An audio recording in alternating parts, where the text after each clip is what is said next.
Been a lot of discussion recently about the state revenue, and it's been reported, I think erroneously, that in some cases somebody believes that there's going to be $1 billion more of revenue. That doesn't appear to be the case, but the recent revenue reports are pretty good, and I'd just like to touch a couple highlights on that. In a recent month, we took in $2.7 billion.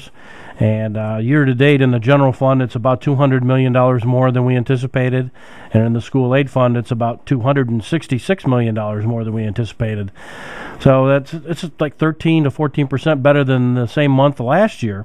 So that's really buoyed the state coffers a little bit. And sales tax is up about $570 million from what we expected. That's a 17% increase.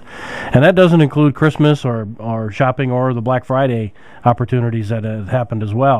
So, but I want to caution your listeners, it doesn't mean that we have an open checkbook and we're going to start writing checks for everything. And I've mentioned on this program before, we borrow money throughout the year, the state does, for cash flow, and we pay interest on that money.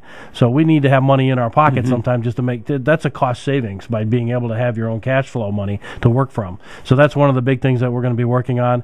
And my contention has always been, if we have some liabilities that we can pay off to free up more cash flow, that's what we ought to be doing. And there might be some other big reforms that we look at, including with that, but it does make it a very interesting time in the state of Michigan.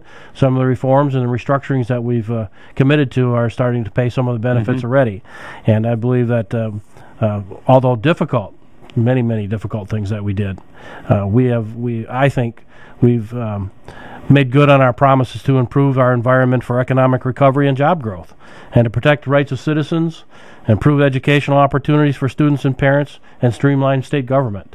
And I'll be very interested in your listeners' comments today or questions about what they think, because I'm going to go through a whole series of things that the Senate Republicans, along with their partners in the House and the governor, have completed this year.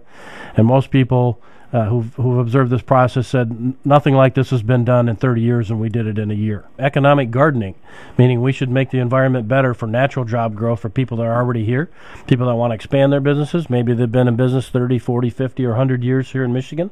That's probably a better way to build our base and to expand job growth than to go out and hunt for these new companies and give them some sort of tax breaks and incentives to come here to compete with people who are already here. So that's his basic philosophy is the gardening is better than the hunting.